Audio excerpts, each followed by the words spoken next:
భోగములు అనుభవిస్తూ ఉన్నప్పటికీ దేవుడిచ్చే ఒక ఆయుష్ మనకు తెలుసు. యాకోబు రాత్రంతా పెనుగులాడి సాధించుకున్న ఆయుష్ ఏంటది? అక్కడే వ్రాయబడి ఉంది. ఏమని? ఆయుష్ నిమ్మని అతడు నిన్ను, 4వ వచనం, ఆయుష్ నిమ్మని అతడు నన్ను అరుగగా నీవు అతనిని దానికి అనుగ్రహించి ఉన్నావు. ఏంటది? సదాకాలము నిలుచు దీర్ఘాయువు. ఏమండి? అది ఆ ఆశీర్వాదం కోసం తప్పకుండా దేవుని సన్నిధిలో స్తుతించాలి, దేవుని ఆరాధించాలి, అందును బట్టి దేవునికి కీర్తనలు చెప్పాలి, దేవునికి కీర్తించాలి. ఎందుకు? మనము ఆయుష్ నిమ్మని అడిగితే ఆయన సదాకాలము నిలిచే దీర్ఘాయువును దయచేసేవాడు. అంతేకాదు, నీ రక్షణ వలన అతనికి గొప్ప మహిమ కలిగెను, గౌరవ ప్రభావములు అతనికి ధరింపజేసి ఉన్నాడు. ఈ కీర్తన భాగం మీరందరూ కీర్తనలు అనగానే బైబిల్ గ్రంథాలు అక్కడ పెట్టేసి మీరు అలా ఉండకూడదు. ఏం చెప్తున్నాడు? ఈరోజు మేము ఆధ్యాత్మికంగా అభివృద్ధి కలగడానికి, దేవుని స్తుతించడానికి, దేవుని ఆరాధించడానికి, మా హృదయాలలోనికి ఆహ్వానించడానికి, అందును బట్టి మా జీవితాలు తృప్తిపరచబడడానికి ఏమైతే దేవుడు మాట్లాడతాడో అని ప్రత్యేకంగా తృష్ణ కలిగి ఉండాలి.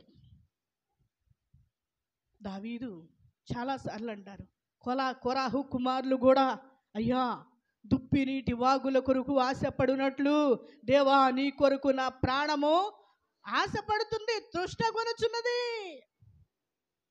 అలాంటి హృదయం కావాలంటే దేవుని సన్నిధిలో దేవుని బట్టి ఆనందించాలి. అంతేకాదు, ఇంకా 6వ వచనాన్ని చదవండి. నిత్యము, అంతేకాదు, అనగా రాజు యెహోవా యందు నమ్మిక ఉంచుచున్నాడు, సర్వోన్నతుని కృప చేత అతడు కదలకుండా. అమ్మా,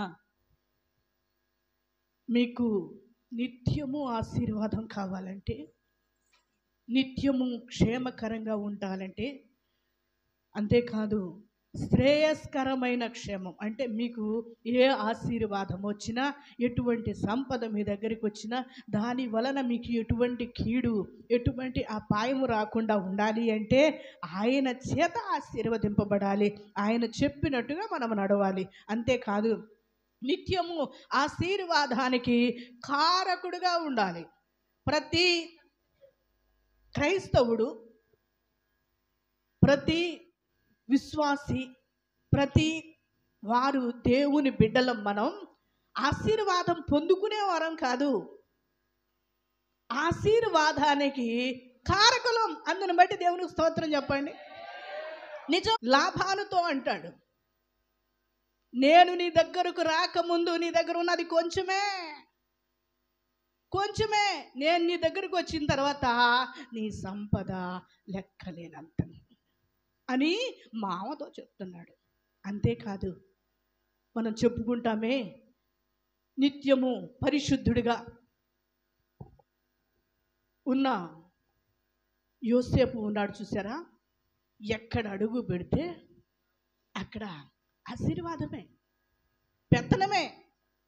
ఎవరింటికన్నా వెళ్ళండి, రాజు ఇంటికి వెళ్ళాడా, పొతీఫర్ ఇంటికి వెళ్ళాడా, పెత్తనమే. రాజు దగ్గరికి వెళ్ళాడా, రాజమందిరంలో పెత్తనమే. ఐగుప్తు దేశం ఫరో మాట, యోసేపు మాట లేకుండా చెయ్యి కానీ కాలు కానీ ఎత్తడానికి వీలు లేదు. అసలు ఎంత విచిత్రమైన అధికారం తెలుసు. నాకు చాలా ఆశ్చర్యం వేస్తుంది. ఏంటి, యోసేపు వృద్ధుడు అనుకుంటున్నారా? అప్పటికి యోసేపు 30 సంవత్సరాల వాడే. అప్పటికి రాజమందిరానికి వెళ్ళేసరికి యోసేపుకు 30 సంవత్సరాలే ఉంటాయి. అటువంటి యవనస్తుడి మాట ఐగుప్తు దేశమంతా వినడం అంటే అది ఆశీర్వాదకరమైన జీవితం కదా. అందుకే దేవుడు అంటున్నాడు, నిత్యము ఆశీర్వాదమునకు కారకుడుగా ఉండునట్లు నీవు అతనిని నియమించి ఉన్నావు. దేవుడి ఉదయకాల సమయంలో మన కుటుంబంలోనైనా, మన సంఘంలోనైనా, మీ వ్యక్తిగతంగా మీరు చేసే పనిపాట్లలోనైనా మీరు ఎక్కడ అడుగు పెట్టినా ఆశీర్వాదకరంగా ఉండాలని దేవుడు మిమ్మల్ని అందరినీ ఆశీర్వాద కారకులుగా చేయునుగాక. ఆశ్చర్యమైన ప్రేమ కల్వరిలోని ప్రేమ మరణము కంటే బలమైన ప్రేమది నన్ను జయించని ప్రేమ మరణము కంటే బలమైన ప్రేమది నన్ను జయించని ప్రేమ ఆశ్చర్యమైన పావన యేసుని ప్రేమ సిలువలో పాపిని మోసిన ప్రేమ పావన యేసుని ప్రేమ సిలువలో పాపిని మోసిన ప్రేమ నాకై మరణించి జీవమిచ్చి జయమిచ్చి తన మహిమనిచ్చే నాకై మరణించి జీవమిచ్చి జయమిచ్చి తన మహిమనిచ్చే ఆశ్చర్యమైన ప్రేమ శ్రమలు సహించిన ప్రేమ శాపము నోచిన ప్రేమ శ్రమలు సహించిన ప్రేమ నాకై శాపము నోచిన ప్రేమ విడనాడని ప్రేమది ఎన్నడూ ఎడబాయదు విడనాడని అవునయ్యా నీ ప్రేమ విడువదు ఎన్నడు ఎడబాయదయ్యా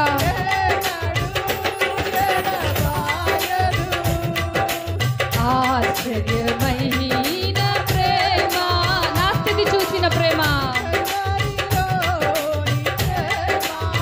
మరణము కంటే బలమైన ప్రేమది నన్ను జయించని ప్రేమ మరణము కంటే బలమైన ప్రేమది అందరం గట్టిగా చప్పట్లు కొడుతూ పాడుతూ ప్రభునామని మహిమపరుతూ నా స్థితి చూసిన ప్రేమ నాపై జాలిని చూపిన ప్రేమ అవునయ్యా నువ్వు జాలి చూపకపోతే మా స్థితి ఏమై ఉండేదయ్యా నాపై జాలిని చూపిన ప్రేమ నాకై పరుగెత్తి కౌగలించి మోతాడి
మమ్మల్ని చూచువాడా, మాతో ఉన్నవాడా, మమ్మల్ని స్వస్థపరచువాడా, మమ్మల్ని నడిపించు దైవమా, మీ ఘననామానికి వందనాలయ్యా. మీకు స్తోత్రాలు, మీకు స్తోత్రాలు.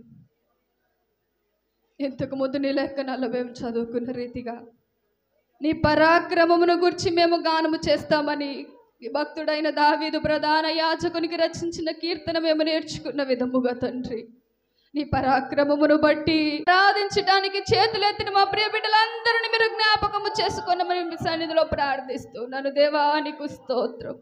దేవునికి మహిమ కలుగును గాక. ఏది మీరంతా ఒకసారి చేతులెత్తి స్తోత్రం చెప్తారా? హల్లెలూయా. 2025 మే 11 ఆదివారం ఆరాధన కొరకై కూడి వచ్చిన మీ అందరికీ ప్రభు పేరిట శుభములు, అలాగే నా హృదయపూర్వకమైనటువంటి వందన వచనాలు మీ అందరికీ తెలియజేస్తున్నాను. ప్రియులరా, మీ అందరికీ వందనాలు. అలాగే ఈ రోజు ఏదో ఒక ప్రత్యేకత కూడా ఏదో ఉందట ఇవాళ. ఏమిటి ఆ ప్రత్యేకత? ఏమండి? మదర్స్ డే, మాతృమూర్తుల దినోత్సవం సందర్భంగా మరి మన KSPMలో ఉన్నటువంటి మాతృమూర్తులైనటువంటి మీ అందరికీ ప్రభు పేరిట దైవ సేవకునిగా నా హృదయపూర్వకమైనటువంటి శుభాకాంక్షలు, వందనాలు మీకు నేను తెలియజేస్తున్నాను. మీకు మాత్రమే కాదు, మన కార్యక్రమాన్ని వీక్షిస్తూ ఉన్నటువంటి మన ప్రియ శ్రోతలలో తల్లైన ప్రతి తల్లికి, తల్లైన ప్రతి చెల్లికి, ప్రతి అక్కకు, ప్రతి బిడ్డకు హృదయపూర్వకమైనటువంటి శుభాకాంక్షలు ఖమ్మం KSPM నుండి తెలియజేస్తున్నాను. దేవుడు మిమ్మలను, మీ కుటుంబాలను సర్వ సమృద్ధిగా దీవించునుగాక.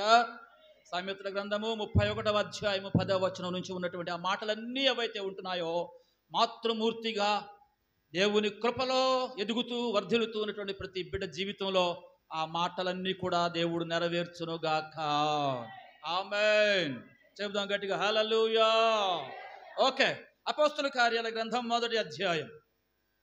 కొద్దిసేపు దేవుని యొక్క వాక్యాన్ని పరిశుద్ధ గ్రంథంలో నుంచి మనం ధ్యానం చేసుకుందాం. ప్రియమైన వారలారా, అందరూ కూడా మీ గ్రంథాలు తెరచి అపోస్తలుల కార్యాల గ్రంథం 1వ అధ్యాయం తెరచి మనం ముందు ఉంచుకుందాం. Last month good Friday, Easter కార్యక్రమాలు జరుపుకున్న తర్వాత దానికి అనుగుణ్యంగా కొన్ని సంగతులను దేవుని యొక్క లేఖనాలలో నుంచి మనం ధ్యానం చేసుకుంటూ వస్తూ ఉన్నాం. ఆయన మరణము, ఆయన భూస్థాపితము, ఆయన పునరుత్థానం, ఆ తర్వాత జరిగిన కొన్ని సంఘటనలు మనం ధ్యానం చేస్తూ గడిచిన వారం గాక దానికి ముందు వారం ఆయన పునరుత్థానము వలన మనకు దేవుడు ఈవులను అనుగ్రహించాడు అని దేవుని యొక్క లేఖనంలో నుంచి ఒక వారం మనం ధ్యానం చేశాం. పోయిన వారం మన పాస్టర్మ గారు మన దేవుడు దహించు అగ్ని అని మరొక అంశంతో గడిచిన ఆదివారపు ఆరాధనలో దేవుని యొక్క వాక్యాన్ని మనం ధ్యానం చేసుకోవడానికి దేవుడు సహాయం చేశారు. తిరిగి ప్రియులరా, మరి దేవుడు పునరుత్థానుడైన తర్వాత, యేసుక్రీస్తు పునరుత్థానుడైన తర్వాత ఈవులను అనుగ్రహింపబడిన సంగతి ఒక ఎత్తు అయితే, ఆ తర్వాత ఆయన వెళుతూ వెళుతూ ఆయన చెప్పినటువంటి ఒక ప్రాముఖ్యమైన పని, ఒక బాధ్యత, ఒక కర్తవ్యం, లేకపోతే ఒక హెచ్చరిక, మీరు ఏమంటారో నాకు తెలియదు, ఏదైనా అనుకోనండి, ఒక ప్రత్యేకమైనటువంటి ఒక నిరీక్షణతో కూడిన మాట ఒకటి ఆయన మనకు చెప్పి వెళ్ళారు. అదేమిటయ్యా అని అంటే, అపోస్తలుల కార్యాల గ్రంథం 1వ అధ్యాయము ప్రియమైన వారలారా 4వ వచనాన్ని మనం చదివినట్లయితే అక్కడ చాలా సుస్పష్టంగా వ్రాయబడి ఉంటుంది ఆ మాట. ఒకసారి సమయం ముందు మనం చదువుకుందాం. ఆయన వారిని కలుసుకొని ఇలాగు ఆజ్ఞాపించెను, మీరు యెరూషలేములో నుండి వెళ్ళక నా వలన వినిన తండ్రి యొక్క వాగ్దానము కొరకు కనిపెట్టుడి.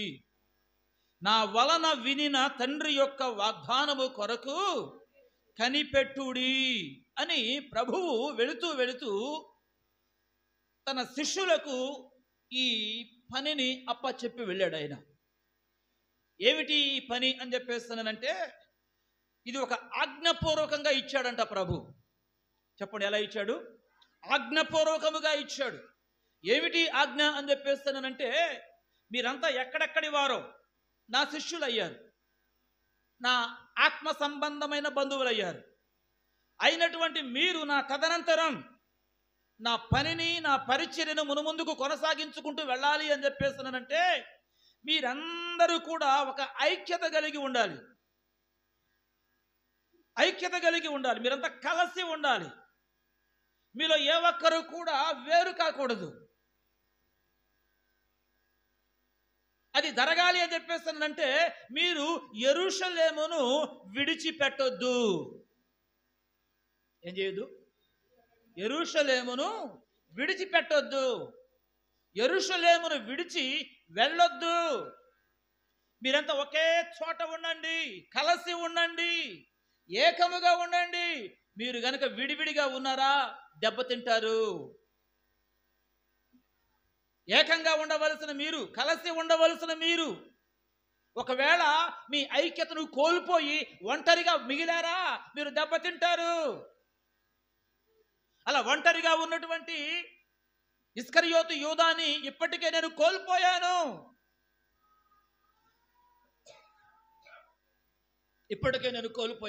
ఎవరిని? ఇస్కరియోతు యూదాని కోల్పోయాను.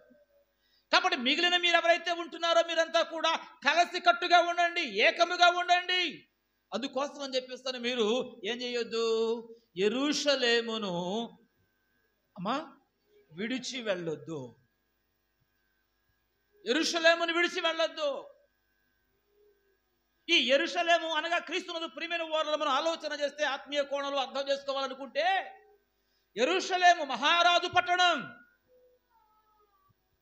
యెరూషలేము మహారాజును ఆరాధించుటకు ఏర్పాటు చేసుకున్నటువంటి ఒక అద్భుతమైన దేవాలయం.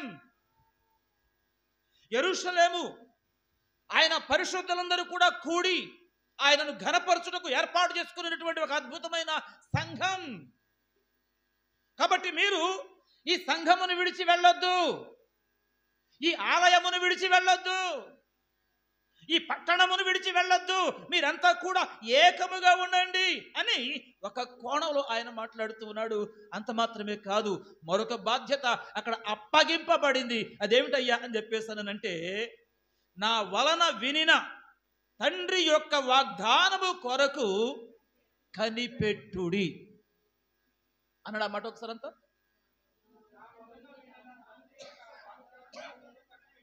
దేని కొరకు?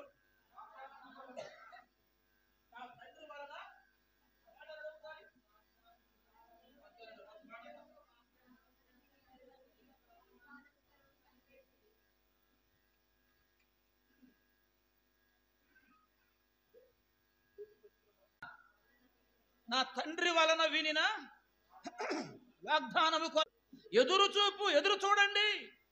ఎవరు చెప్పిన మాట ఇది? యేసు ప్రభు వారు చెప్పిన మాట. ఏమని? నా తండ్రి వలన వినిన వాగ్దానము కొరకు కనిపెట్టండి.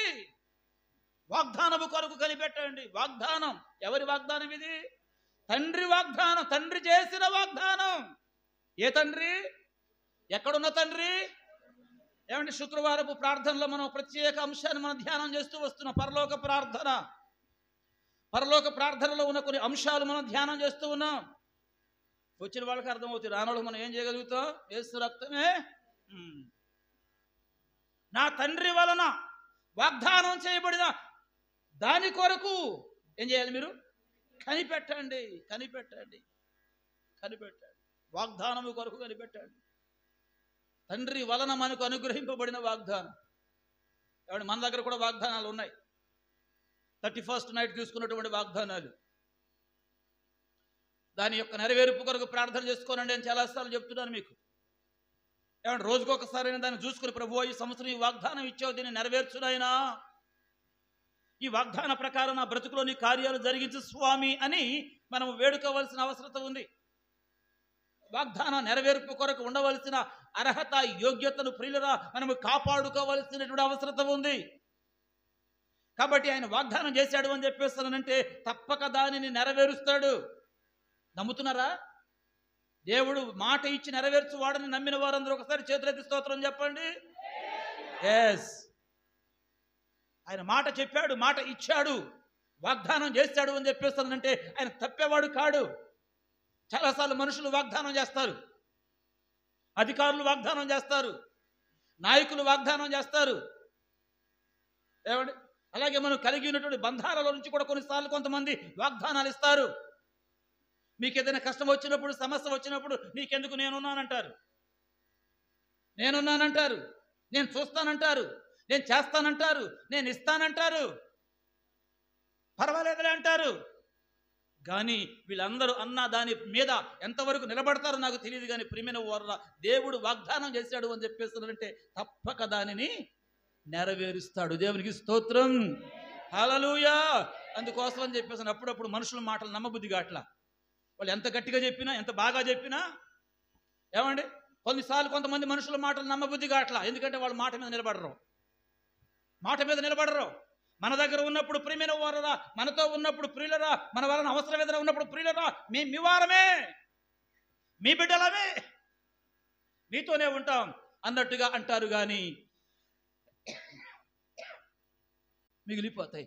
కానీ దేవుడు ఉన్నాడే, వాగ్దాన పూర్ణుడు అనేటువంటి మన ప్రభు ఉన్నాడే, ఆయన మాట ఇచ్చాడు అనంటే ఆయన మాట తప్పాడు. దేవునికి స్తోత్రం.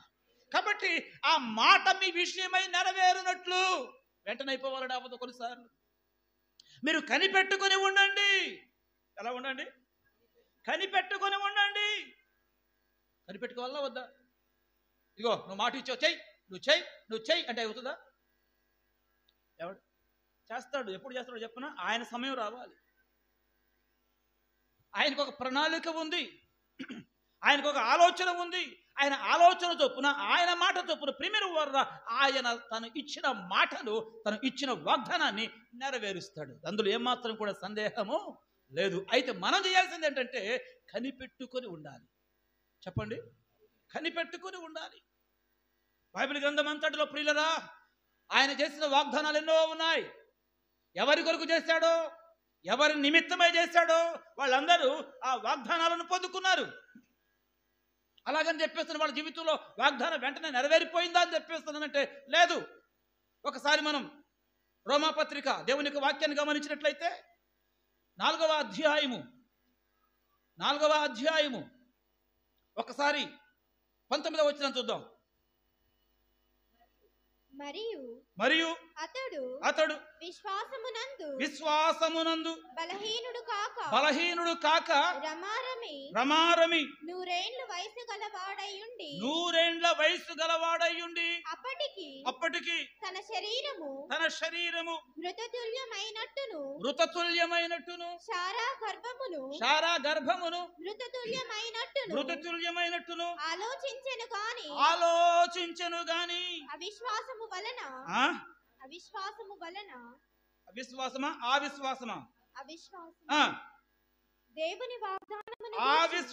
వలన దేవుని వాగ్దానం గురించి సందేహింపక. ఈ మాట కావాలి. ఏమండి? సందేహింపక. ఏం చేయక చెప్పండి, మాట్లాడండి. సందేహింపక. దేనికోసం? ఏమండి? దేవుడిచ్చినటువంటి వాగ్దాన విషయంలో సందేహింపక, అవిశ్వాసమునకు చోటివ్వక, క్రీస్తునందు ప్రియమైన వారులారా, అతడు ఆ వాగ్దానము ద్వారా ఏమంటే దేవునిని మహిమపరిచి వాగ్దానం చేసిన వాడు వాగ్దానాన్ని నెరవేర్చుటకు సమర్థుడని రూఢిగా విశ్వసించి ఏం పొందుకున్నాడట? గొప్ప బలము పొందుకున్నాడట. దేవునికి స్తోత్రం. అబ్రహాము గురించి పలుమార్లు మనం ధ్యానం చేశాం. అబ్రహాముకు దేవుడు ఎన్నో అద్భుతమైన వాగ్దానాలు ఇచ్చాడు. ఆదికాండం 12వ అధ్యాయంలో మనకు కనబడతాయి అవన్నీ కూడా. నీ సంతానాన్ని నేను ఆశీర్వదిస్తాను అన్నాడు. కానీ తీరా చూస్తే అబ్రహాముకి చాలా కాలం ఏమండి చెప్పండి, సంతానం లేదు. ఆయనే మాటికి అదే జ్ఞాపకం చేస్తున్నాడు. ఏమండి? నీ కన్నులెత్తి ఆకాశం వైపు చూడంటాడు. లేకపోతే ఏదో ఒక సముద్ర ప్రాంతాన్ని తీసుకుని వెళ్ళి అక్కడున్న చూడమంటాడు. చూసి ఊరుకోమంటాడు అనడు. ఏమంటాడు? నీకు చేతనైతే లెక్కబెట్టు అంటాడు. పాపం ఈయనేదో ప్రయత్నం చేస్తాడు, ఎందుకు చెప్పాడు ఏమోనని. ఆ తర్వాత అది వల్ల కాదు. అప్పుడు అంటాడు, ఇదిగో నీ సంతానాన్ని నేను అలాగునా ఆశీర్వదిస్తాను అంటాడు. తీరా చూస్తే లేరు. అలాగని ప్రియమైన వారు సందేహం వ్యక్తపరచలేదట. సందేహింపక. అక్కడ ఎంత అద్భుతంగా రాయబడింది గమనించారు ఈ మాట. దేవుని మహిమపరచి ఏం చేశాడు? దేవునిని ఎప్పుడు ఎప్పుడు మనం ఒకవేళ దేవుని మహిమపరచాలనుకుంటే వాగ్దానం ఏదైనా దేవుడు చేసి అది నెరవేరిన తర్వాత దేవుని మహిమపరుస్తాం. ఏమండి, మనం ఏదైనా ఒక మొక్కుబడి చేసుకున్నాం అనుకోండి, మొక్కుబడి నెరవేరిన తర్వాత దేవుని మహిమపరుస్తాం. లేకపోతే ఇంకేదైనా అనుకున్నాం అనుకోండి, అనుకున్నది జరిగిన తర్వాత దేవుడా నీకు స్తోత్రం, నీకు వందనాలు, నీకు మహిమ, నీకు ఘనత అని చెప్పేసి ఒక స్తుతి కూడక పెట్టి ప్రభుని ఆరాధిస్తాం. కానీ అబ్రహాం చూడండి, దేవునికి స్తోత్రం, వాగ్దానాన్ని బట్టే, ఏమండి, వాగ్దానము యొక్క నెరవేర్పు కొంచెం ఆలస్యం అవుతున్నప్పటికీ కూడా సందేహింపక, ఏమండి, ఆయన ఎటువంటి వాడని చెప్పేసి నమ్ముతున్నాడైనా దేవుని మహిమపరిచి ఆయన వాగ్దానము చేసిన దానిని నెరవేర్చుటకు సమర్థుడని రూఢిగా విశ్వసించెను. హల్లెలూయా.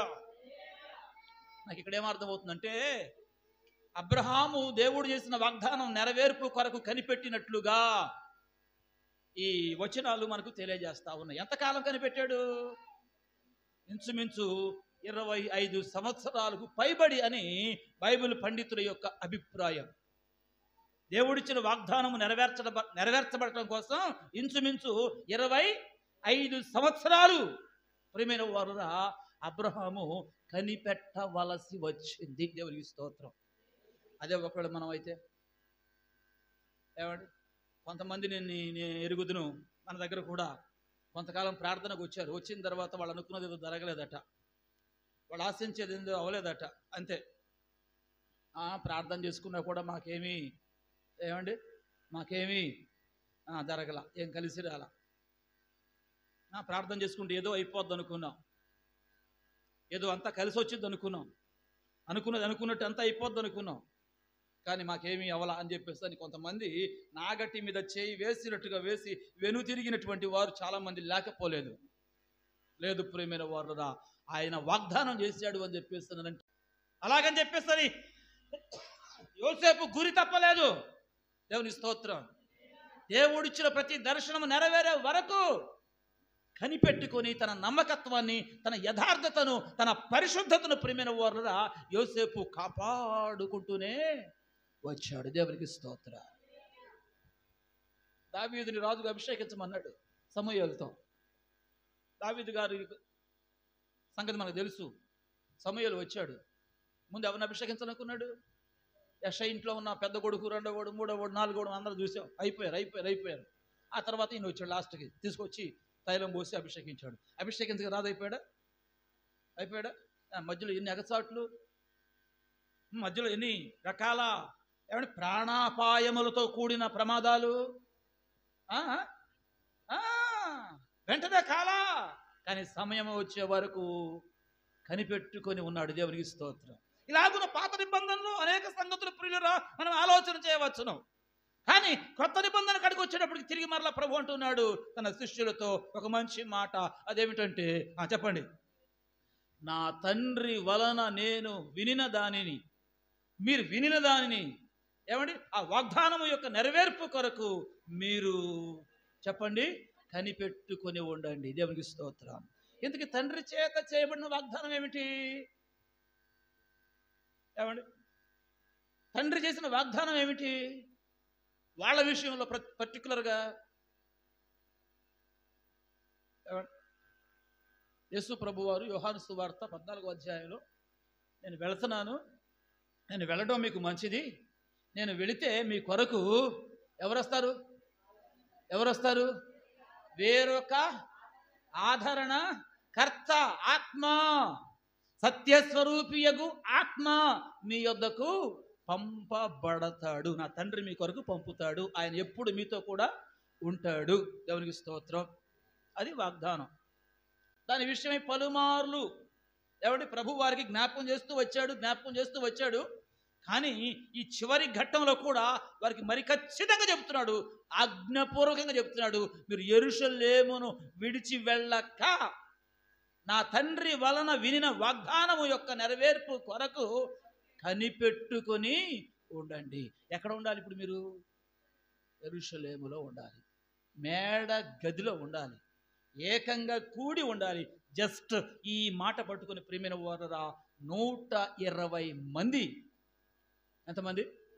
120 మంది ఆ మాటకు విధేయత చూపి యెరూషలేములోని ఓ మేడ గదిలోనికి వెళ్ళి 10 రోజులు, అంతేనా? ఎన్ని రోజులు? 10 రోజులు వారు కనిపెట్టారు. 10 రోజులు వాళ్ళు ప్రార్థనలో ఉన్నారు. 10 రోజులు ప్రభువుతో గడిపారు. 10 రోజులు ఏమండి బయట పనులన్నిటికీ స్వస్తి పలికేసేసేసి దేవుని సన్నిధిలో ఏమండి ఏ వాగ్దానం అయితే చేయబడిందో ఆ వాగ్దానం కొరకు వారు అక్కడే కనిపెట్టుకొని ఉన్నారు. ఆ తర్వాత అపోస్తుల కార్యాల గ్రంథం 2వ అధ్యాయంలో దాని నెరవేర్పు అంతా మనకు అక్కడ కనబడుతుంది. ఆ వాగ్దానం వారి విషయంలో దేవుడు సఫలపరిచాడు. దేవునికి స్తోత్రం కలుగునుగాక. హల్లెలూయా. ఇక్కడ మీకు నేనేం చెప్పాలనుకుంటున్నాను అని అంటే, ఈ వాగ్దానం పర్టికులర్గా వాళ్ళ కొరకు, వాళ్ళు దానిని కొరకు కనిపెట్టారు, కనిపెట్టిన దానిని పొందుకున్నారు. అయితే మనకేంటి? వాళ్ళకేనా వాగ్దానాలు? మనకు కూడా ఏమైనా ఉన్నాయా?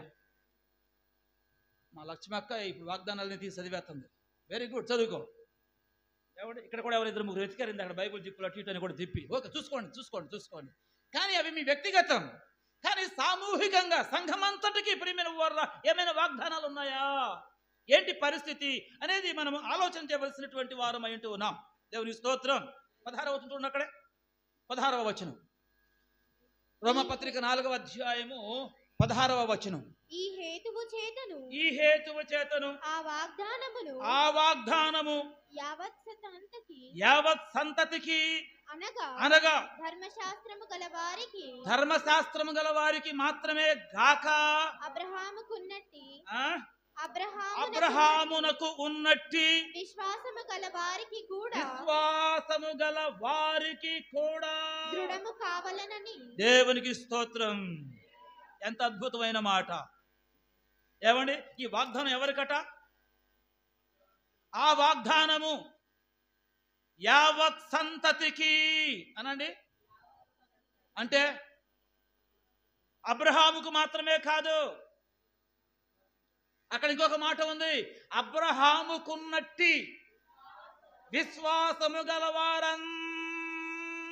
దేవునికి స్తోత్రం. మరి మీకేముందో నాకు తెలియదు. ఏముండాలి ఇప్పుడు మనకి? అబ్రహాము పొందిన వాగ్దానం మనం కూడా పొందుకోవాలి, స్వతంత్రించుకోవాలి అని చెప్పేస్తానంటే, దేవుడు మాత్రం వాగ్దానం కేవలం ఆయనకి మాత్రమే ఇవ్వలేదట. మరి ఎవరికి ఇచ్చాడు చెప్పండి? యావత్ సంతతికి. అబ్రహాము దగ్గర నుండి పుట్టిన ప్రతి ఒక్కరికి. అది కేవలము ధర్మశాస్త్రము కలిగిన వారికి మాత్రమే కాదు. అంటే ఇక్కడ మనకేం అర్థం కావాలంటే, కేవలము యూదులకు మాత్రమే కాదు, కేవలము హెబ్రీలకు మాత్రమే కాదు, లేక కేవలము ఇశ్రాయేలీలకు మాత్రమే కాదు. మరి ఎవరికి వాగ్దానం చెప్పండి? యావత్ సంతతికి అనండి. కొంచెం గట్టిగా అనండి. అందులో మీరున్నారు, నేనున్నాను. ఉన్నావా లేవా? అరుణ ఉన్నావా లేవా? ఇందులో యావత్ సంతతికి. ఏమండి? భూమి మీద ఉద్భవించిన ప్రతి ఒక్కరికి. అయితే ఇక్కడ ఒక షరతు ఉంది. యావత్ సంతతి కంటే అందరికీ వర్తిస్తుంది, కానీ ఇక్కడ ఒక షరతు ఉంది. ఏమిటా సంతతి, ఏమిటా ఆ షరతు అని చెప్పేస్తున్నానంటే, అక్కడ ఒక మంచి మాట. ప్రియమైన వారు నాకు భలే బాగా నచ్చింది మాట. ఏంటది? ధర్మశాస్త్రం గల వారికి మాత్రమే కాక, ఆ తర్వాత మాట అందరూ అబ్రహామునకున్నట్టి విశ్వాసము గల వారందరికీ అనండి. ఏ అందరికీ? అబ్రహాముకున్నట్టి విశ్వాసము గల వారందరికీ వాగ్దానం కావాలా? ఈ వాగ్దానం కావాలా? ఏమ్మా వాగ్దానం కావాలనా? కావాలంటే ఇప్పుడు మనకేం కావాలి? నీ విశ్వాసం కాదు ఇక్కడ, నీ భక్తి కాదు ఇక్కడ, నీ పద్ధతి కాదు ఇక్కడ. ఇక్కడ ఒక ఆయనని తీసుకొచ్చి నుంచోబెట్టాడు. ఆయన ఎవరైనా? అబ్రహాం. అందుకోసం అని చెప్పేసి వాగ్దానం అనగానే మనం సంకలు గుద్దుకుంటాం, మంచిదే. కానీ ఆ వాగ్దానం ఎప్పుడు నీదవుతుంది? ఎప్పుడు ఆ వాగ్దానాన్ని స్వతంత్రించుకోగలుగుతావు? ఎప్పుడు ఆ వాగ్దానం కొరకు కనిపెట్టుకుని ఉండగలుగుతావు అని చెప్పేస్తానంటే వాక్యం చాలా సుస్పష్టంగా తెలియజేస్తుంది ప్రియమైన వారలారా. ఏమని? అబ్రహాముకున్నట్టి విశ్వాసము గల వారందరికీ. హల్లెలూయా. ఎవరి విశ్వాసం? ఇక లెక్కండి, ఇక పోల్చుకోండి. అబ్రహాముకున్నటువంటి విశ్వాసంతో పోల్చుకోండి. ఇప్పుడు ఒకసారి అబ్రహాముకున్నటువంటి విశ్వాసంతో పోల్చుకోండి ఒకసారి. ఉందంటారా అబ్రహాముకున్న విశ్వాసం మనకు? ఉందంటారా? అబ్రహాంకి ఎవరైనా పాస్టర్ గారు ఉన్నాడా? అబ్రహాంకి ఏదైనా ఒక దేవాలయం ఉందా? అబ్రహాం ఇలా కూర్చొని మీకులాగా వాక్యాలు ఏమైనా విన్నాడా? చెప్పండి చెప్పండి చెప్పండి. ఏం లేదు. Face to face direct link. ఏంటండి డైరెక్ట్ లింక్? ఎవరితో? ఎవరితో? దేవునితో డైరెక్ట్ లింక్. ఓకే, ఎవరితో? దేవునితో డైరెక్ట్ లింక్. ఏం చెప్పాలని ఆయన చెప్పాల్సిందే, ఏం చెప్పాలని నేను ఆయనకి చెప్పాల్సిందే. అందుకే వాళ్ళిద్దరట స్నేహితులు అయ్యారట. దేవునికి స్తోత్రం. చెప్పండి, ఏమయ్యారు? ఎందుకని? డైరెక్ట్గా ఆయన స్వరం వినంటున్నాడు, ఈయన ఎదురు చెప్తే ఆయన ఆలకిస్తున్నాడు. దేవునికి స్తోత్రం. సొదొమ గుమరాను నాశనం చేద్దాం అనుకున్నాడు దేవుడు. అనుకున్నాడు నేను చేసే కార్యం అబ్రహాము చెప్పకపోతే అట్టా అని వచ్చి చెప్పేశాడు. అంతే. ఏమంటే చెప్పాడు కదా అని చెప్పిన ఈయన ఊరుకున్నాడండి. ప్రభువా, నీతిమంతులతో పాటు అవినీతిమంతులతో పాటు నీతిమంతులను కూడా నాశనం చేస్తావా? ఎవడున్నాడా అక్కడ నీతిమంతుడు? 50 ఉన్నారేమోగా, 45 ఉన్నారేమోగా, 40 మంది ఉన్నారేమోగా. ఎవడు లేడు అక్కడ, ఎవడు లేడు అక్కడ. చూడండి, ముఖాముఖిగా ప్రేమిన వర్రా ఇద్దరికి ఎంత చక్కటి సంభాషణ కొనసాగుతా వచ్చిందో. దేవునికి స్తోత్రం. అందుచేత ప్రేమిన వర్రా అబ్రహాముకున్న విశ్వాసం, అబ్రహాముకు దేవునికి ఉన్నటువంటి సంబంధం. శుక్రవారం రాత్రి కూడా మీకు నేర్పించారు దేవుని యొక్క వాక్యంలో నుంచి. సంబంధం సత్సంబంధం అవ్వాలి. సంబంధం సత్సంబంధం అవ్వాలి. ఏదో సంబంధం ఉందలేండి మాకు కూడా. మా నానే కానీ మాకు మాటలు లేవు, మా అమ్మే కానీ మాకు మాటలు లేవు, మొగుడు పిల్లలమే కానీ మాకు మధ్య ఏమి లేదు. ఏమండి? మా అయ్య గారే, మా పాస్టర్ గారే ఇప్పుడు అమావాస్య పున్నానికి. ఏమండి? సరైన సత్సంబంధాలు లేవు. ఏదో పేరుకి మాత్రం నీ పేరు పెట్టుకుంటాం, నీ అన్నం తింటాం, తర్వాత మాట్లాడండి మాది మేమే చేసుకుంటాం. కలవదట్లా, కలవదట్లా. ప్రియమైన వారు వినండి, అబ్రహాముకున్నట్టి విశ్వాసము గల వారందరికీ దేవుని వాగ్దానం. కాబట్టి దేవుడు మీకు ఏ వాగ్దానం ఇచ్చాడో ఆ వాగ్దానం యొక్క నెరవేర్పు కొరకు నీకుండవలసిన క్వాలిఫికేషన్ ఏమిటయ్యా, నాకుండవలసిన క్వాలిఫికేషన్ ఏమిటయ్యా అని చెప్పేసానంటే అమ్మ చెప్పండి. అరే చెప్పండి రా, ఎవరికున్నా విశ్వాసం? అంతే. ఈ విశ్వాసము విషయంలో మీలో లోపం ఉందనుకో, నాలో లోపం ఉందనుకో, ఏమండి బైబిల్లో వాగ్దానాలని పర్టికులర్గా వచ్చి నీతో చెప్పినా కూడా ఒక్కటి కూడా కథ. ఎందుకని? ఏమి లేదు. ఎవరి విశ్వాసం? అబ్రహాముకున్నట్టి విశ్వాసం. ఈ ముక్క అసలు మీరు మర్చిపోవద్దు, మీరు చచ్చేదాకా మర్చిపోవద్దు. ఈ ముక్క, ఈ ముక్క అబ్రహాముకున్నట్టి విశ్వాసం. ఏంటి అబ్రహాం విశ్వాసం ఏమిటి? అబ్రహాం విశ్వాసం ఏమిటి? ఒకసారి తన గురించి తను చూసుకున్నాడట. నిరీక్షణకు ఆధారం లేదు. దేవుడు చేస్తాడనడానికి చేసింది చేస్తాడనగా అవకాశమే లేదు. కారణం ఏంటంటే 100 ఏళ్ల వయసు, భార్య ఏమో మృతతుల్యమైనట్టి దేహం. ఛాన్స్ లేదు, ఛాన్స్ లేదు అని ఆలోచనలు కలుగుతూ ఉన్నప్పటికీ కూడా వాటన్నిటినీ ఏం చేశాడు? తొక్కిపెట్టి, వీటిని నా వయసు 100 కావచ్చు, నా భార్య మృతతుల్యమైనటువంటి దేహం కలిగినదై ఉండొచ్చు, అయినప్పటికీ కూడా నా దేవుడు ఏమండి వాగ్దానం చేశాడు అని చెప్పేస్తానంటే దానిని నెరవేర్చుటకు శక్తిమంతుడు అని రూఢిగా నమ్మి ఆ వాగ్దానమును బట్టి దేవునిని మహిమ పరచెను. దేవునికి స్తోత్రం. హల్లెలూయా. అన్నీ మనకు అనుకూలంగా ఉన్నప్పుడు కార్యాలు అలా అలా అలా జరిగిపోతాయి అనుకోండి, నువ్వు నేను మన దేవుడికి అంత పెద్ద ప్రాధాన్యత ఇవ్వం. ఇది నగ్న సత్యం. కానీ మన వల్ల ఏమీ కాదు. జీరో అనుకున్నప్పుడు ప్రియమైన వర్ర ఆయన గనక ఒక వ్యక్తిని హీరో చేస్తే ఆ హీరో ఎప్పటికీ కూడా దేవుని కొరకు జీరో లాగానే ఉంటాడు.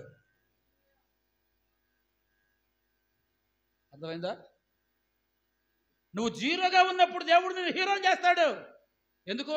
నేను హీరోని ఫోజు కొట్టడం కాదు. ఎందుకు? నువ్వు హీరో అయినా సరే అసలు హీరో ఆయన చెప్పేస్తాని ఆయన ఎదుట నువ్వు ఎప్పటికీ కూడా జీరో లాగానే ఉంటావు. దేవునికి స్తోత్రం. హల్లెలూయా. అదే విధేయత అంటారు దాన్ని. అంతేగాని హీరో లెక్క మనమే ఫోన్ కొట్టామనుకోండి, అసలు హీరో ఏమైపోవాలి? ఏమండి? అసలు హీరో ఆయన కదా, అసలు కథానాయకుడు ఆయన కదా, అసలు మహిమ ఘనత కీర్తి ప్రభావాలకు అర్హుడు ఆయన కదా. దేవునికి స్తోత్రం. అర్థమైతే స్తోత్రం చెప్పండి. కాబట్టి మనం దేవుని దృష్టిలో ఎప్పటికీ కూడా ఏమండి చెప్పండి, అలాగని నేను జీరోలాగా ఉంచడు. అంటే జీరో అంటే నా అర్థం ఏంటంటే నీ వినయము, నీ విధేయత, నీ లోబడే విధానము, ప్రియులారా, ఇవన్నీ కూడా ఆయనకు నచ్చాలి, ఆయన మెచ్చాలి. అది కనుక జరిగితే నేను ఆటోమేటిక్గా లేపుతాడు లేపుతాడు లేపుతాడు లేపుతాడు హెచ్చిస్తాడు. ఏం చేస్తాడు? హెచ్చిస్తాడు. యోసేపుని జ్ఞాపకం చేసుకోండి. కంటికే కనపడద్దు, కనుమరుగైపోవాలి అని చెప్పేస్తాను భూమట్టానికి లోతుగా ఏం చేశారు? ఏం చేశారు? గోతులోకి నెట్టి నెట్టి నెట్టి వేశారు అంతే. ఏమండి? మనుషులు గోతులోకి నెట్టారండి, కానీ దేవుడు ఫరో ద్వారా తన రెండవ రథం మీదకి ఎక్కించాడు. దేవుని స్తోత్రం. చెప్పు గట్టిగా. ఏం చేశాడు? చెప్పండి. ఏం చేశాడు? మనుషులు ఏం చేశారు? మనుషులు ఏం చేశారు? మలయా మనుషులు ఏం చేశారు? గోతులోకి, చెప్పండి ఎవరిని? యోసేపుని మనుషులు ఏం చేశారు? గోతులోకి నెట్టి వేశారు. కానీ మన దేవుడు యోసేపుని ఏం చేశాడు? స్తోత్రం చెప్పండి. మనుషులు ఏమో కనుమరుగవ్వాలని చూశారు, దేవుడేమో దేశం అంతటికి చూపించాడు. అలాగని చెప్పేసి ఇప్పుడు యోసేపు హీరోనా జీరోనా? ఏమండి చెప్పండి. తన అన్నదమ్ముల కుటుంబం దృష్టిలో హీరో అయ్యాని కదా అని చెప్పి హీరో ఫోజు కొట్ల యోసేపు. ఒరే అన్నలారా, భవిష్యత్తులో జరగబోయే దాన్ని ఉద్దేశించి దేవుడు ముందుగా మీకంటే నన్ను ఇక్కడికి పంపించాడు తప్ప ఇందులో మరొకటి ఏమీ లేదురా, ఇదంతా నాయన భిక్ష అన్నాడే తప్ప మీరు అక్కడ వాళ్ళు, నేను ఎక్కడికి వచ్చా, నేను స్థాయి వేరు. ఇప్పుడు ఏమనుకుంటున్నారు మీరు నేనంటే? అప్పుడంటే మీరు గోతులో నెట్టేస్తే గోతులో పడ్డానేమో, అప్పుడంటే మీరు తింటా ఒక ముద్ద పెడితే తిని ఊరుకున్నానేమో, ఇప్పుడు నేనే 100 మందికి పెడుతున్నాను అని ఫోజు కొట్టలా. ఎవరు? స్తోత్రం చెప్పండి. హల్లెలూయా హల్లెలూయా. కాబట్టి క్రీస్తునందు ప్రియమైన వారు ఈ మధ్యాహ్న కాల సమయంలో దేవుని యొక్క లేఖన భాగాల్లో నుంచి మనం నేర్చుకోవాల్సిన నగ్న సత్యం ఏమిటయ్యా అని చెప్పేస్తానంటే, ఆయన కొరకు మనం చూపించే ప్రతి విధేయత, ఆయన వాగ్దానం కొరకు కనిపెట్టుకుని ఉండే ప్రతి క్షణం దేవుడు తగిన సమయమందు ఒక్కసారిగా మన స్థానాన్ని, మన స్థితిని ఒక ఉన్నతమైన స్థానానికి తీసుకుని వెళ్ళిపోతాడు. ఎప్పుడయ్యా అని చెప్పేస్తానంటే, అబ్రహాముకున్నట్టి విశ్వాసము గలవారందరికీ అని రాయబడింది అక్కడ. ఎవరికండి? అది సంగతి. కాబట్టి ఈ మాట మీరు ఎప్పటికీ కూడా కాబట్టి వాగ్దాన నెరవేర్పుకు ఉన్న అర్హత ఏమిటయ్యా అని అంటే అది సంగతి, అది ఆయన విశ్వాసం. ఇంతేనా? ఆ తర్వాత మనకు తెలుసు, తీసుకుని వెళ్ళి అర్పించమన్నాడు బొరియా పర్వతం మీద. ఏం చేయాలి ఇప్పుడు చెప్పండి? ఏమండి ఏం చేయాలి నాన్న? పైగా ఎట్టన్నాడైనా, నీకొక్కడైన నీ కుమారుని నీవు ప్రేమించు, నీ కుమారుని నేను చూపించు పర్వతములలో ఒకదాని మీద తీసుకుని వచ్చి అక్కడ నాకు ఏదో 3 కత్తిరిలి మనలా, లేకపోతే చెవు ముక్క ఏదో కట్ చేసి మనలా ఏం చేయమన్నాడు? సర్వాంగ హోమముగా దహన బలి అర్పించమన్నాడు. ఏం చేయాలి? ఇక్కడ తెలిసిపోతుంది మన బడాయి. ఏమండి? అబ్రహాముకున్న విశ్వాసం ఉందో, లేకపోతే ఇంకే విశ్వాసం ఉందో? హల్లెలూయా. ఖతం. అలాగని చెప్పేసి దిగదారబాకండి, అలాగని చెప్పేసి వెనకడుగు వేయబాకండి, అలాగని చెప్పేసి ప్రియమైన వారు మరో రకంగా ఆలోచన చేయబాకండి. వాక్యాన్ని వింటున్న మన ప్రభువా ఆ స్థాయి నాకు దయచేయి, ఆ స్థితి నాకు దయచేయి, ఆ విధమైన ఎదుగుదల నాకు అనుగ్రహించు, విశ్వాసపు పరిమాణం పెంచు అని కోరుకోవాలి, వేడుకోవాలి. ఆ దశగా మనం ప్రయాసపడాలి తప్ప నాకేం లేదని చెప్పేసి చేతులు ముడుచుకుని కూర్చోకూడదు, చేతులు ముడుచుకుని కూర్చోకూడదు. బయలుదేరాడంతే. ఇద్దరు పనులను తీసుకున్నాడట, 2 గాడిదలు తీసుకున్నాడట, ఒక దాని మీద కట్టెలు పెట్టుకున్నాడట, ఒక దాని మీద కొడుకుని కూర్చోబెట్టుకున్నాడట, బయలుదేరాడంతే. అంతే వెళ్ళిపోయాడు. ఏమండి అక్కడ ఆయన విశ్వాసం ఏంటో తెలుసా? హెబ్రీ గ్రంథకర్త అంటాడు. ఆ మాట ఏంటి మీరు తర్వాత చదువుకొని మనకు వాట్సాప్లో పెట్టండి, వాట్సాప్లో కాదు మన యూట్యూబ్ ఛానల్లో పెట్టండి. కొడుకుని బలిగా అర్పించేటప్పుడు అబ్రహాముకున్న విశ్వాసం ఏంటో హెబ్రీ పత్రికలో ఉంటుంది. మీరు ఇప్పుడు కాదు, తర్వాత చదివి మన యూట్యూబ్ ఛానల్లో ప్రియమైన వారు టైప్ చేయండి, ఎంతమంది చేస్తారో చూస్తా. దేవుని స్తోత్రం. కాబట్టి వాగ్దానం యొక్క నెరవేర్పు ఎవరికి? అబ్రహాముకున్నట్టి విశ్వాసము గల వారందరికీ అనండి. ఇంకొంచెం గట్టిగా చెప్పలేరా? అరే ఏదో స్వరాలు వినపడుతుంది, మరి ఏమి రాట బయటికి. అది సంగతి, అది సంగతి. కాబట్టి మనకున్న వాగ్దానాలు ఏమిటి? త్వరగా 3 విషయాలు మీకు నేను జ్ఞాపకం చేస్తాను. ప్రియమైన వారు రండి, దేవుని యొక్క వాక్యాన్ని మనం గమనించినట్లయితే అపోస్తుల కార్యాల గ్రంథం 13వ అధ్యాయం, అపోస్తుల కార్యాల గ్రంథం 13వ అధ్యాయము ప్రియమైన వారు చదవండి 23వ వాక్యం.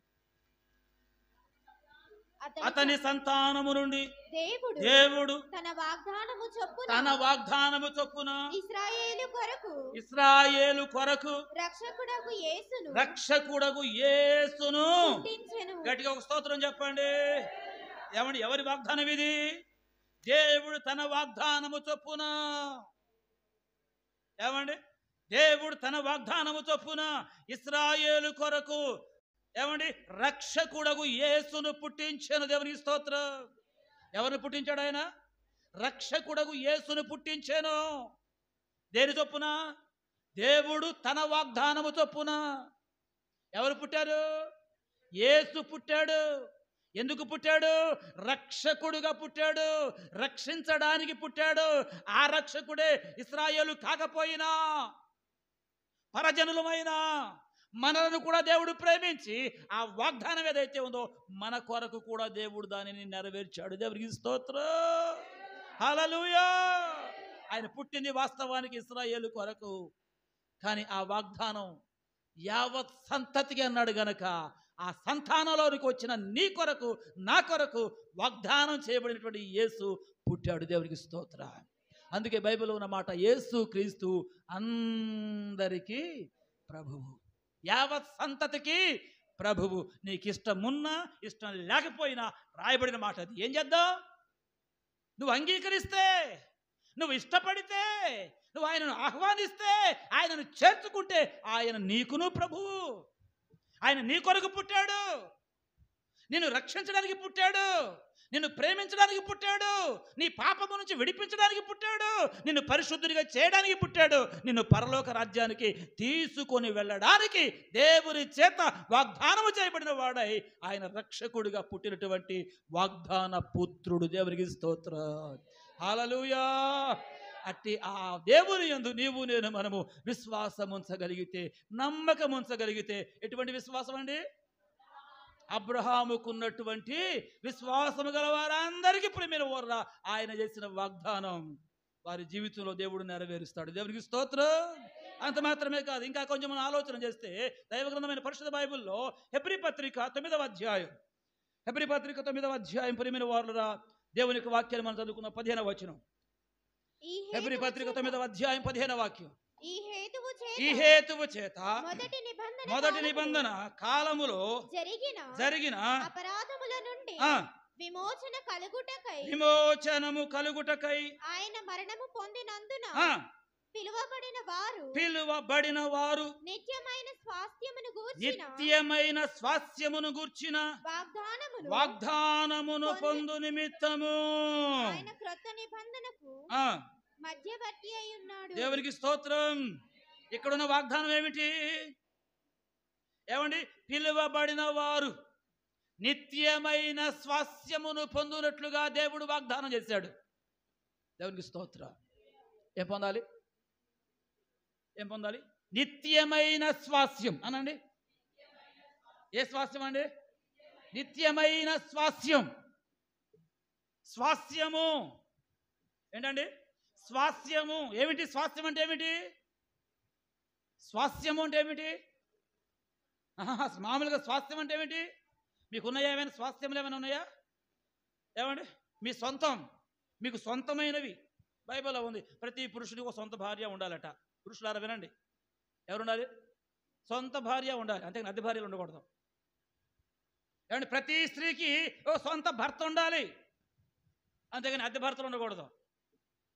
అద్దె ఇల్లు ఉండొచ్చు పర్వాలా, ఏమండి? అద్దె కారు ఉండొచ్చు పర్వాలా. కొన్నిటికి అవకాశం ఉంది కానీ కొన్నిటికి బైబిల్ అస్సలు ఒప్పుకోదు. దేవునికి స్తోత్రం. చెబుదాం గట్టిగా. స్వాస్యం, నా భార్య నా స్వాస్యం, నేను ఆమెకు స్వాస్యం, దేవుడు నాకు ఇచ్చిన పిల్లలు నా స్వాస్యం. ఏమండి? ఇంకా ఒకవేళ నేను వెనకేసుకున్నది ఏమైనా ఉంటే, నా తాత ముత్తాతలు సంపాదించి వాటా పంచి ఇచ్చింది ఏదైనా ఉంటే నా స్వాస్యం, నా హక్కు అది. హల్లెలూయా. ఒకవేళ నా భార్య ద్వారా ఏదైనా నాకు వస్తే అది నా హక్కు. ఒకవేళ నా ద్వారా ఏదైనా వస్తే అది నా భార్య హక్కు. అంతేగాని నాది నాదే నీది నీది అంటే కుదరదు. ఆట అంటున్నారా? ఉమేష్ ఉన్నాడు, రేపు పొద్దున వాళ్ళ తాత పంచిన 2 ఎకరాలు ఉందనుకో, అంతా నాదంటే కుదరదు. రేపు పొద్దున భార్య వస్తే 1 ఎకరం దానికి వెళ్ళిపోద్ది. అరే బాధపడబాక దానికన్నా గబికన్నా. లేదు, రేపు పొద్దున్న నీ భార్య వస్తామంత కట్టతో తెచ్చింది మూట, ఏమండి? అంత నాదంటే నీ భార్య కుదరదు. మరి ఎవరిదే? ఇక నీది నాది లేదు, మనది అనేది రావాలి. నీ వాళ్ళు నా వాళ్ళు లేరు అక్కడ, మన వాళ్ళు అనేది రావాలి. ఆ పరిపక్వత కలిగిన నాడే దేవునికి స్తోత్రం, ఆ కుటుంబంలో ఒక పరలోక ఆనందం కనపడుతుంది. అప్పుడు దాకా నీది నాది అంటా కూర్చున్నావా? ఏమండి? ఇప్పుడు నేను పెళ్ళి 30 ఏళ్ళు అయినాయి, 30 ఏళ్ళు అయినా కూడా ఇదిగో మీ అమ్మ బాబు మీ అమ్మ బాబు అన్నాను అనుకోండి, కలవదు వ్యవహారం. పొద్దున ఆవిడ కూడా ఎవరంటో వాళ్ళ రోజు అంట, ఇదిగో మా అత్తగారి ఫోటో పెట్టు అంటుంది నన్ను. మరి మీ అమ్మదే అన్న, మా అమ్మది కూడా పెట్టలే. దేవునికి స్తోత్రం. చూసుకోండి, తర్వాత మీ పాస్టర్ గారి స్టేటస్ చూసుకోండి. ఆ పరిపక్వత కావాలి. ఏంట్రా నా భార్య ఎప్పుడు అడుగుతావా? ఆగానే అడగదు, నేను నేర్పించేస్తాగా. దేవునికి స్తోత్రం. వింటున్నారా అమ్మాయిలారా? రేపు పొద్దున మీ అమ్మ అనకూడదు మీరు. మరి ఏమనాలి? ఏమనాలి? ఏమంటావమ్మా సారిగా? పాస్ తీరదని ఏమంటావు? అర్థం కాదా? ఏమంటావు? ఉండే స్వాస్యం ఏం చదివాం మనం ఇక్కడ ఇప్పుడు? ఏమండి? హెబ్రీ పత్రికలు ఏం చదివాం మీరు? 9వ అధ్యాయం 15వ వాక్యం చదువుతున్నాను ఒకసారి. ఈ హేతువు చేత మొదటి నిబంధన కాలంలో జరిగిన అపరాధముల నుండి విమోచనము కలుగుటకై ఆయన మరణము పొందినందున పిలువబడిన వారు నిత్యమైన స్వాస్యమును గూర్చిన వాగ్దానము పొందుకోవాలి. దేవునికి స్తోత్రం. ఏ వాగ్దానం? నిత్యమైన స్వాస్యమును గూర్చిన వాగ్దానం. ఇందాక మనం చదివాం, దేవుడు తాను వాగ్దానం చేసిన దాని చొప్పున ఇశ్రాయేలు కొరకు యేసుక్రీస్తు ప్రభుని రక్షకుడిగా పుట్టించాడు. వాగ్దానం చొప్పున పుట్టాడు ఆయన, అంతే. పుట్టాడు లేదా? ఆ వాగ్దానం ఇప్పుడు మనకు కూడా నెరవేరిందా లేదా? స్తోత్రం చెప్పండి. ఆ వాగ్దానం కొరకు మనం అందరం పిలువబడ్డాం, మనమందరం ఏర్పరచబడిన మనము, పిలువబడిన మనము ఎందుకయ్యా అని చెప్పేస్తానంటే ఇక్కడ ఇంకొక మంచి మాట ఉంది. అదేమిటంటే నిత్యమైన స్వాస్యమును గుర్చిన వాగ్దానము పొందు నిమిత్తం. ఏ వాగ్దానం? నిత్యమైన స్వాస్యము అనండి. ఏంటది నిత్యమైన స్వాస్యం? ఏంటది? ఇప్పుడు దాకా కొన్ని విషయాలు చెప్పాను, అవన్నీ టెంపరీ, అనిత్యం. కానీ నిత్యమైన స్వాస్యం ఒకటి ఉంది. అదేమిటయ్యా అని చెప్పేస్తానంటే దేవుడు మన కొరకు సిద్ధపరచుతున్నటువంటి దైవ రాజ్యం. దేవునికి స్తోత్రం. అది నిత్యం, దానికి ముగింపు లేదు. నమ్ముతున్నారా? ఈ వాగ్దానం పొందాలి మనం. ఈ వాగ్దానం పొందిన మనం దాని నెరవేర్పు కొరకు కనిపెట్టుకొని ఉండాలి. చెప్పండి, ఎలా ఉండాలి? దేని కొరకు? నిత్య స్వాస్యము కొరకు కనిపెట్టుకొని ఉండాలి. దేవుడు తన వాగ్దానం చొప్పున ఇశ్రాయేలీయులకు రక్షకుడు పుట్టిస్తాడు అని చెప్పేస్తానంటే కనిపెట్టిన వారు ఉన్నారు. యెరూషలేములో సుమియోను అనే భక్తుడు ఒక ఆయన, హన్న ప్రవక్త్రి అనే ఒక ఆవిడ, ఇంకా కొంతమంది కనిపెట్టుకుని ఉన్నారు. ఆ 400 కాలంలో ఆయన పుడతాడు కదా, పుడతాడని చెప్పేసి ఎవరికి వారే మా గర్భాన పుట్టాలి అని చెప్పేసి కొన్ని వందల వేల మంది కన్యకలు కనిపెట్టుకుని ఉన్నారట. వివాహాలు చేసుకోక పరిశుద్ధతను పాటిస్తున్నారట. కానీ ఎక్కడెక్కడో ఏదో సంథింగ్ రాంగ్.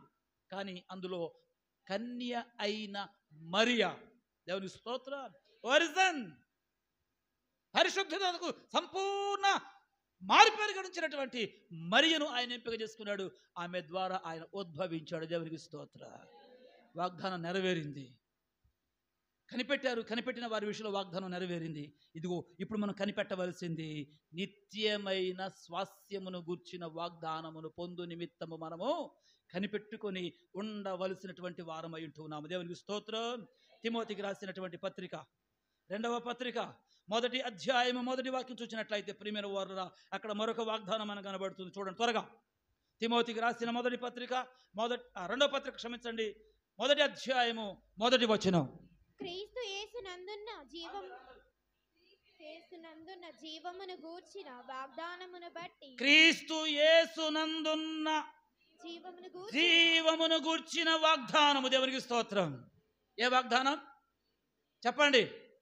జీవమును గూర్చిన వాగ్దానం. ఎవరి యందు జీవం ఇది? మన యందు జీవం కాదు, మన జీవం కాదు. మన జీవము టెంపరరీ. ఇది కూడా ఇక్కడ జీవించే జీవితం తాత్కాలికం. కానీ క్రీస్తు యేసు నందు ఉన్న జీవం ఏదైతే ఉందో అది నిత్య జీవం. చెప్పండి, జీవం అది నిత్య జీవం. క్రీస్తు యేసు నందున్న జీవం శాశ్వతమైన జీవం. ఆ జీవమును కూడానట దేవుడు మనకు వాగ్దానం చేశాడు. దేవునికి స్తోత్రం. చెప్పండి, ఏం చేశాడండి? వాగ్దానం చేశాడు.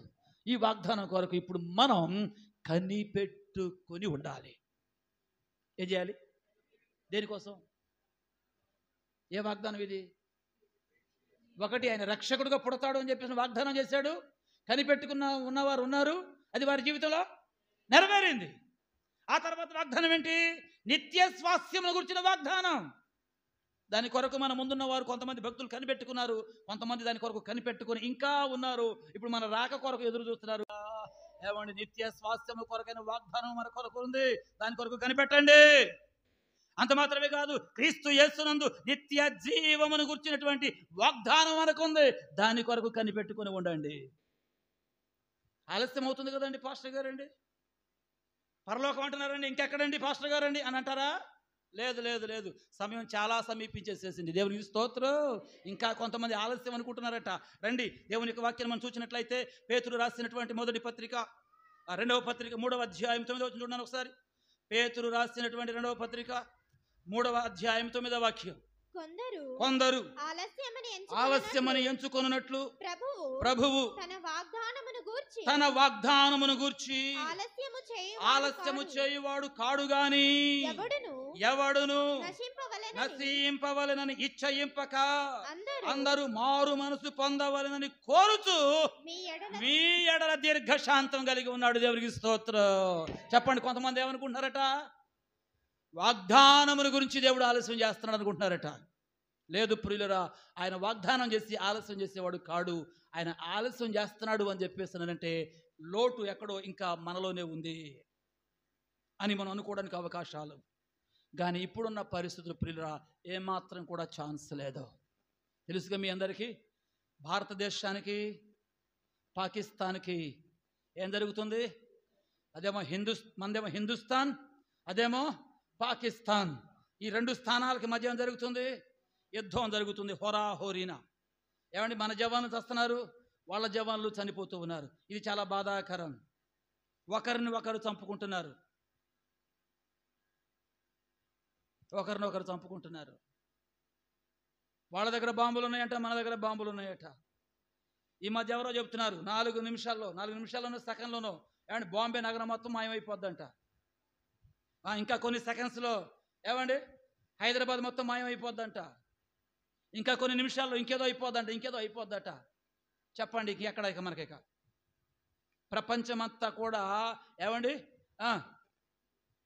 ప్రాణాన్ని అరచేతిలో పెట్టుకొని ఏమంటారు దాన్ని ఆ? ఆ, ఏం జరుగుతుందో, ఏ క్షణాన్ని ఏం జరుగుతుందో తెలియట్లా. నాగసాకి హీరోసీమ మీద వేసినటువంటి బాంబులు రెడీగా ఉన్నాయట.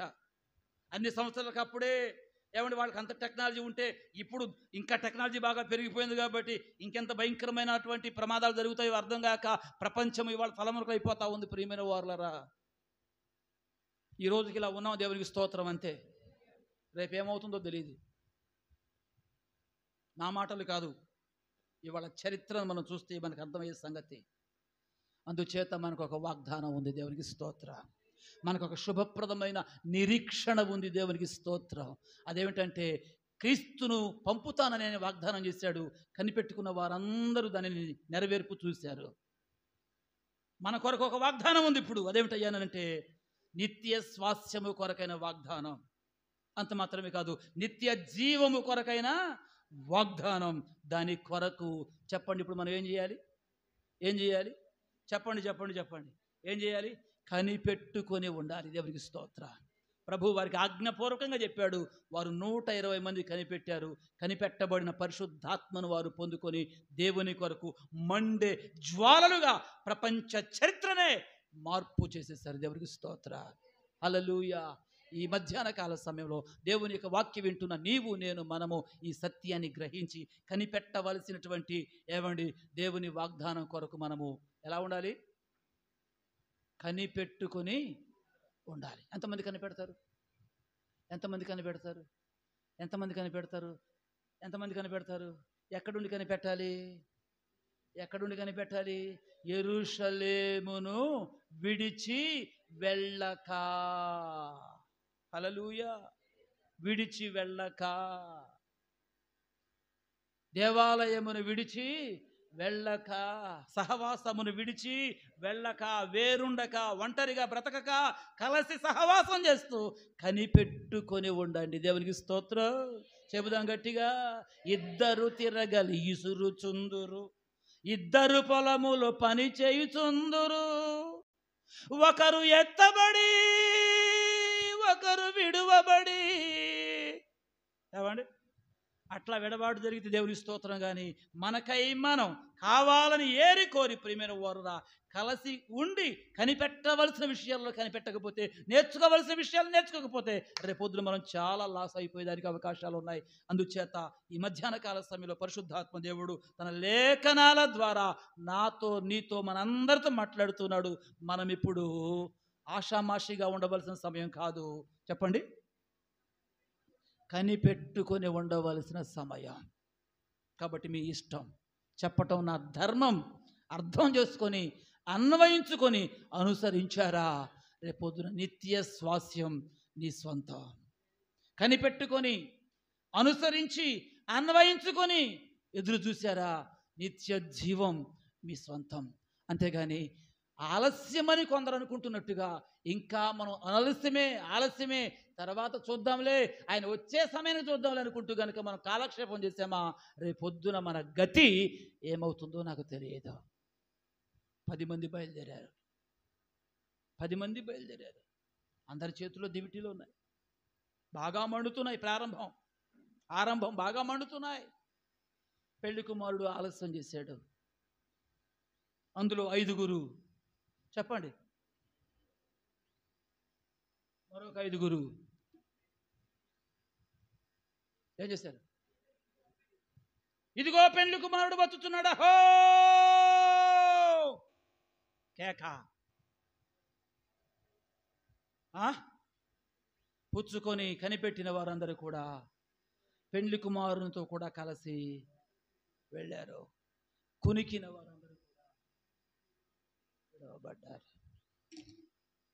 కనిపెడతావా కునుకుతావా? కనిపెడతావా కునుకుతావా? నీ ఆధ్యాత్మిక జీవితంలో కనిపెట్టే స్థితిలో ఉన్నావా, లేక నీ ఆధ్యాత్మిక జీవితంలో కునుకుపాటు స్థితిలో ఉన్నావా? ప్రియమైన వారులారా, ఇది హెచ్చరిక అనుకుంటారో, ప్రోత్సాహం అనుకుంటారో, పురుగొలుపు అనుకుంటారో నాకు తెలియదు. కానీ వాగ్దానము గురించి కనిపెట్టవలసిన గడియ. దేవునికి స్తోత్రం. ఇది కనుక మీరు అర్థం చేసుకొని దాని ప్రకారం మీరు కనిపెట్టగలిగితే మన కొరకు చెప్పండి నిత్య స్వాస్యము, నిత్య జీవము, అందులో ఏమాత్రం కూడా సందేహము లేదు. చివరికి ఒక మాట చదవండి, మనం ప్రార్థన చేసుకుందాం. యెషయా గ్రంథము దేవుని యొక్క వాక్య భాగంలో నుంచి 35వ అధ్యాయము 4వ వచనం. 35వ అధ్యాయము 4వ వచనం. తత్తరిలు హృదయులతో ఇట్లనుడి, భయపడక ధైర్యముగా ఉండుడి, ప్రతిదండన చేయుటకై మీ దేవుడు వచ్చుచున్నాడు. ప్రతిదండను దేవుడు చేయదగిన ప్రతీకారము ఆయన చేయును. అయితే ఆయన వచ్చి తానే మిమ్ములను రక్షించును. దేవునికి స్తోత్రం. ఆయనే వచ్చి తానే మిమ్ములను, చెప్పండి, ఏం చేస్తాడు? రక్షించును. ఎవరితో చెప్పంటున్నాడు? తత్తరిల్లు హృదయములతో భయపడుతూ ఉన్నటువంటి వారితో మనకు వాగ్దానం ఉంది. దేవుని స్తోత్రం కలుగును గాక. చెప్పండి, ఏముంది? మనకు వాగ్దానం ఉంది. వాగ్దానం చేసిన దేవుడు ఉన్నాడు. మనము భయపడవలసిన అవసరత లేదు. మనకు ఒక నిరీక్షణ ఉంది, మనకు ఒక విశ్వాసం ఉంది. దేవునికి స్తోత్రం. హల్లెలూయా. రాత్రి ఒక పాస్టర్ గారు ఫోన్ చేసి, పావు గంట సేపు ఎందుకో కొంచెం గుబులుగా ఉంటుంది పాస్టర్ గారు, భయంగా ఉంటుంది పాస్టర్ గారు. ఎందుకండి? యుద్ధం జరుగుతుందంట కదా. ఏంటండి? యుద్ధం జరుగుతుందంట కదా, వాతావరణం బాగోలేదంట కదా, సరిహద్దుల్లో చాలామంది మృతి పొందుతున్నారంట కదా.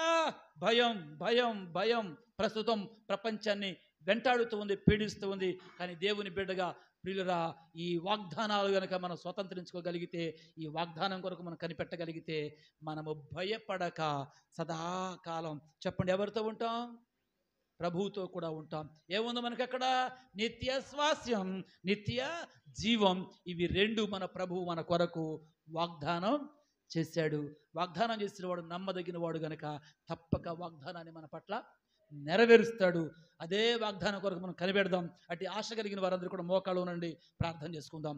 తలల వంచండి, ప్రార్థన చేసుకుందాం.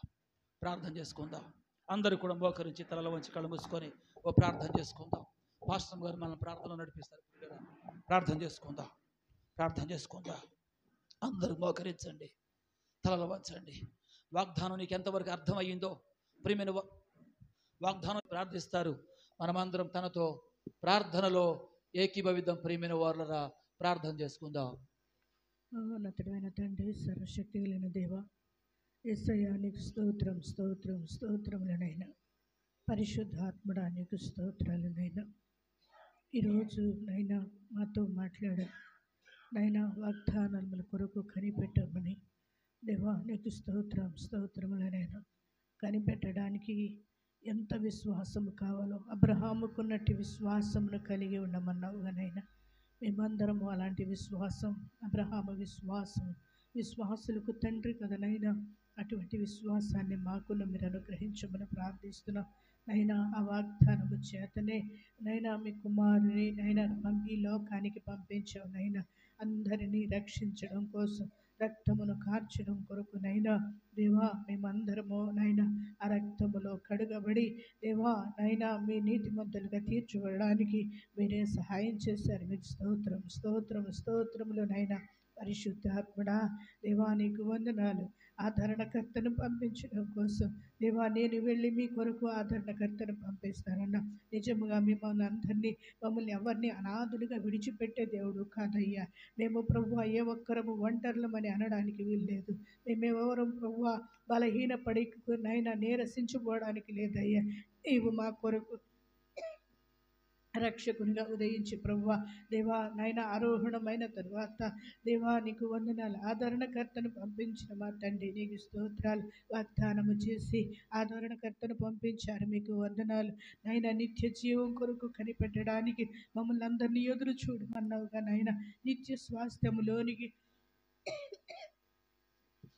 స్వాస్థ్యములోనికి అడుగు పెట్టడానికి మీరు సహాయం చేయండి. అక్కడ నిత్య జీవాన్ని మేము పొందుకొని సదాకాలం మీతో ఉండే కృపను మీరు మనకు అనుగ్రహించమని ప్రార్థిస్తున్నానయ్యా. దేవా, మా భక్తి నైనా ఈ లోక దానికోసమే కాదు, ఈ లోకములు నైనా సుఖ సౌభాగ్యాలు అనుభవించడం కోసమే కాదు దేవా భక్తి అయినా మీ నిత్య స్వాస్థ్యాన్ని, మీ నిత్య రాజ్యాన్ని స్వతంత్రించుకోవడానికి మీరు సహాయం చేయండి. అందుకు దోహదపడినట్లుగా నైనా ఆ 10 మంది కన్యకులు బయలుదేరారు. 5 కన్యకులు వెళ్ళి ప్రభువా మేము ఎదురు చూచినట్లుగా మీరే సహాయం వచ్చేమని ప్రార్థిస్తున్నా. పరిశుద్ధాత్మడ తీసుకొచ్చిన ప్రతి ఒక్కరిని బిడ్డలను బట్టి నీకు స్తోత్రాలు దేవా. నాయన లోక పరిస్థితులు చూస్తే ఏం బాగోలేదు నాయన. ఎప్పటికప్పుడు మా జీవితాలను నీకు సమర్పించుకుంటూ, ఒకవేళ ఈ లోకములో జరగరానిది ఏదైనా జరిగితే మీ రాజ్యములో మేమందరము సదాకాలములో మీ నిత్య స్వాస్థ్యములో మీ నిత్య జీవములో ఉండటానికి మీరే సహాయమును చేయమని ప్రార్థిస్తున్నాం. అందుకు మీ కొరకు ఆ దినం ఎప్పుడో ఆ క్షణం ఎప్పుడో అని ప్రభువా మీ భక్తులందరూ ఎలాగూ చూశారో, అబ్రాహాము అయితే పునాదులు గల పట్టడము కొరకు ఎదురు చూచాడు కదా నాయన. మేమందరము అటువంటి పట్టడము కొరకే ఎదురు చూడడానికి, ఎందుకంటే అబ్రహాముకున్నట్టు విశ్వాసమును మీరును కలిగి ఉండమన్నావు కదా నాయన దేవా. అటువంటి విశ్వాసము ఆయన అయితే పునాదులు కలిగి పట్టడానికి కొరకు ఎదురు చూచాడు. మేము కూడా నాయన ఆ పునాదులు కలిగిన పట్టడం కొరకు ఎదురు చూస్తూ మీ నిత్య రాజ్యంలో మేమందరము ఉండులాగున మీరు సహాయం చేయమని ప్రార్థిస్తున్నా. నిన్ను కలిగి ఉన్నందుకు నీకు స్తోత్రాలయ్యా దేవా. నీకు వందనాలు. అటువంటి గొప్ప నిరీక్షణ, గొప్ప వాగ్దానాన్ని మాకు ఇచ్చినందుకు మీకు స్తోత్రాలయ్యా దేవా. దేవుడు లేని ప్రజలైతే, అన్యులకైతే ఇటువంటి వాగ్దానాలు లేవు, ఇటువంటి నిరీక్షణ లేదయ్యా. మాకు గొప్ప నిరీక్షణ కలుగజేసినందుకు మీకే స్తోత్రాలు. ఈ లోకంలో ఏమి అనుభవించిన, ఒకవేళ కరువే అనుభవించిన మా కొరకు నిత్య స్వాస్థ్యాన్ని ఇచ్చావని ప్రభువా, నిత్యము అక్కడ సదాకాలము నీతో సంతోషించడానికి కృపను అనుగ్రహించినందుకు నీకే నిండార్లుగా హృదయపూర్వకంగా నీకు స్తోత్రాలు చెల్లించుకుంటూ యేసు ప్రభు పరిశుద్ధ నామమున అడిగి వేడుకుంటున్నాము తండ్రి, ఆమేన్. ఇప్పుడు మన ప్రియ పరమ తండ్రి దేవాది దేవుని దివ్యమైన దయ, రక్షకుడు ప్రభు యేసుక్రీస్తు వారి యొక్క ఉన్నతమైన కృప, పరిశుద్ధాత్మని యొక్క నిత్య సన్నిధి, సహవాసము, కాపుదల, భద్రత, క్షేమం ఈ ఆరాధనలో పాల్గొని ప్రభు వాగ్దానం కొరకు కనిపెట్టడానికి మనసుతో తీర్మానించుకున్న ప్రతి ఒక్కరికి నిత్య స్వాస్థ్యము అయిన నిత్య జీవము పొందే వరకు త్రియేక దేవుని సన్నిధి సదా తోడయుండి నడిపించును గాక. ఆమేన్. యేసు రక్తమే జయం, శిలువ రక్తమే జయం. యేసు నామానికి సంపూర్ణమైన విజయము కలుగును గాక. ఆమేన్, ఆమేన్, ఆమేన్. హల్లెలూయా, హల్లెలూయా. మీ అందరికీ ప్రభు పేరిట వందనాలండి. ప్రభు పేరిట వందనాలు తెలియజేస్తున్నాను. గమనించండి, సంఘ ఉద్యమ సభలు మే 12, 13 తారీఖుల్లో తిరుమలైపాలెంలో దైవ సేవకులు జీవరత్నం పాస్టర్ గారు ఏర్పాటు చేశారు. దాని కొరకు గురం దేవదాసాయి గారు వాక్య సందేశం ఇవ్వడానికి వస్తున్నారు. కాబట్టి అవకాశం ఉన్న వారందరూ కూడా ఈ సభల కోసం ప్రార్థన చేసి పాల్గొనాలని దైవజనులు జీవరత్నం గారి పక్షమున ప్రేమతో మీకు నేను మనవి చేస్తున్నాను. అవకాశం ఉన్న వారందరూ కూడా వినియోగించుకోనండి. అందరూ కరపత్రాలు తీసుకోవడానికి కూడా మీరు సిద్ధపడాలని కోరుతున్నాను. God bless you. సెలవు తీసుకుందాం. ఈరోజు సాయంత్రం తిరిగి